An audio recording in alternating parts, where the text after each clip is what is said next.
I bought the cheapest BMW Z4M Coupe in the UK.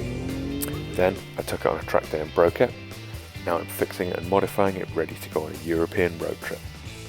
In the last video I fixed half the issues, and in this video we're going to tackle the rest. In 48 hours we're meant to be on the shuttle going to Spa and Nurburgring. Still quite a few bits to do, so it's going to be touch and go whether we make it or not. 7 jobs done, 6 left to do. Time to crack out the spanners. One of the things that I need to do is to take these spacers off.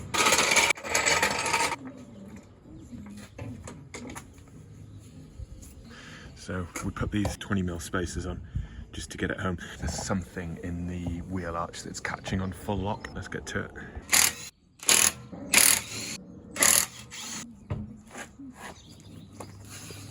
So this is one of the reasons that I was really keen to change to stud nuts, because all of the wheel bolts are different lengths. Now let's get this big heifer spacer off.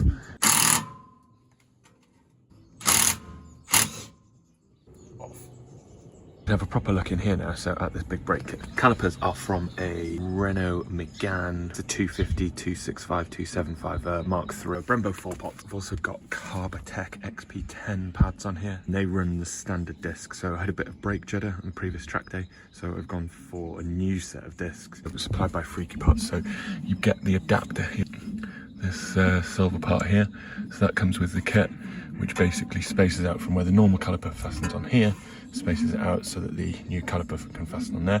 Also get the braided lines, hell braided lines. You can also see in here the PSS10 coilovers that this car's got on it, so nice Bilstein suspension. The studs that I've got and the nuts that I've got, just from Driftworks, the Driftworks own brand studs and nuts. Next step with this is we need to clean up the threads here.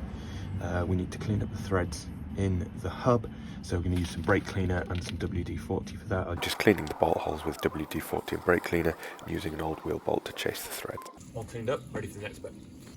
A small dab of Loctite on each thread, pop that in, and then I used a torque wrench at 20 Newton meters to torque them in. Now we're going to do the same with side number 2. Okay, wheel off, spacer off. Next step, clean up the holes.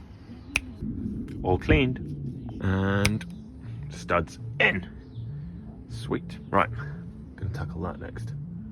There's a bit of trim here. This is the back of the headlight. The car didn't have the trim. Ridiculously, right? A piece of trim was £8. And these clips, so people are trying to sell them for like 15 quid each on eBay. I found a company, Panthy Trading. They were 14 quid for 2, so still crazy for a little bit of plastic, but a lot better than 15 quid each. So get this fitted. Got my favourite screwdriver, big yellow. Yes. Another thing off the list. The next job while we're in this wheel arch is this level sensor. This sensor here is broken. It needs to be connected to this bracket here. I've got a new level sensor and a new bracket. I'm going to try and get those off. Chances of getting this off, minimal, I would say. It's a miracle. That is incredibly surprising and wonderfully joyful. Yes. You beautiful machine. Victory is mine. Oh no. I've just celebrated far too early. The bolt holes on the new sensor that I bought don't match the ones on the old one, so I'm not going to be able to fit the new sensor. Therefore, I need to do something about the cable that will be hanging loose in the car. The only thing I could find quickly was a waterproof glove, so I've put the cable in the glove. I've then cable tied it up so that it's out of the way, so that that'll be fine and we can get back to fixing this at another time. Onto wheel spacers so we can get the wheels on. We had those massive 20mm ones on there before, wasn't very happy with those. We've now got some little spacers, 3mm spacers here. Let's get those on.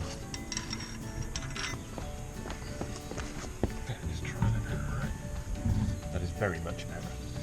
Nowhere near in terms of flat on the hub, and over here you can see massively hitting. Right, back to the spacer shop. More spacers required. Back. Set of spacers number 2. Now gone 5mm. 5x3mm. They go that way. be fair, they're nice spaces. I've never used wheel spacers before, but I think they look nice. We're not on. Look, you can see there's a mark on the wheel there. Back to the shop we go. I've had a better idea. Before I go back to the shop, I'm going to work out what I need. So the next size is 12 mil. So I've got 5 on there at the moment. I've then got 3 and 3. That will make 11, right? So if it clears with 11, then we know that 12 will work.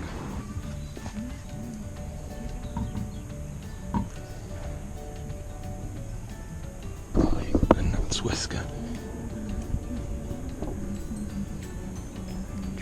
Okay, 12 mil it is. Right. Again. 12 mil spacers purchased, we can now get the front wheels on.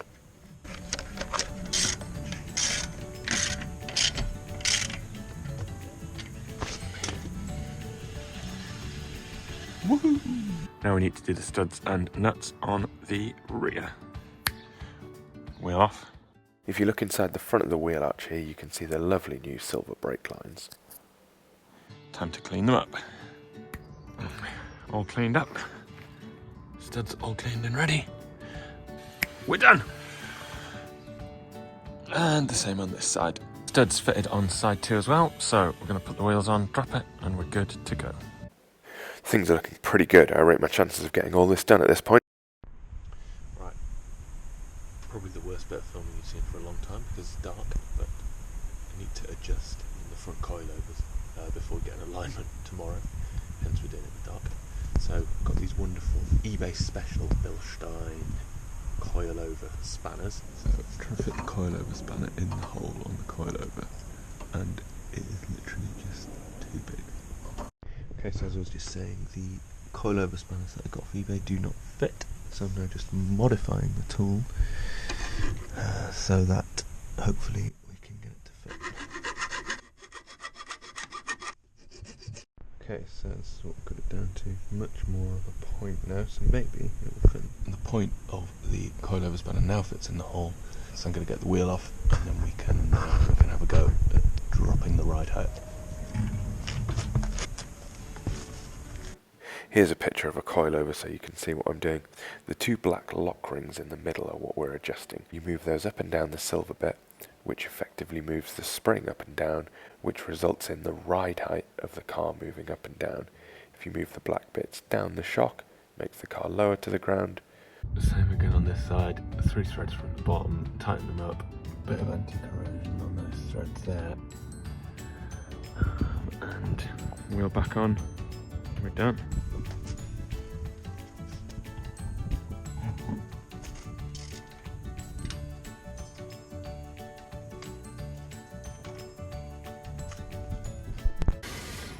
Right, so I'm just at the tyre shop to get alignment done. Got the Z4 on the ramp. Need to do alignment because the whole rear end was off. So there's good news and bad news. Good news is that let's start with the bad news. Bad news is that the front is seized, so I can't move the tyre rods. So I can't change the front toe, so I can't really do anything on the front end. Good news is that it's not too bad as it is at the moment, so it's not too bad, so we'll probably just get away with leaving that, do the rear end, and then shouldn't be a blocker to us setting off later today. That's the next thing, need to find a solution for this because it's just wobbling. Got it off, and there's a load of little holes here with holes in there, so if I can find something that fits in there, it might be alright. Looking in my helpful handy box of whatever these are, tiny little things. Oh yes, we have a winner.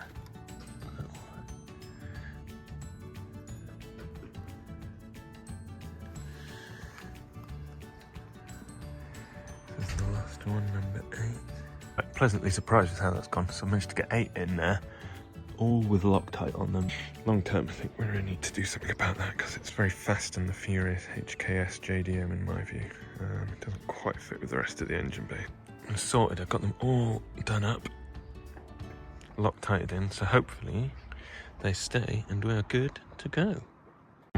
That air filter was the final item on the list. We haven't quite got everything completed, but we've definitely done enough to get on this trip. Done so many jobs on this car, it is going to be so much different to how it was when I had it on that track day, and I'm so excited to get going and get over to Europe. So I packed the car and headed for the Channel Tunnel. Unfortunately, there was one final curveball to this story. Amazing news, we've made it to the shuttle. Good news is we're here. Bad news is that the Z4 did not make it. I'm in another car. The engine in the Z4 wasn't good, no power above 6k and making quite a worrying tappity noise, so it needs to get checked out. That's it for this video. Thank you so much for watching. Take it easy.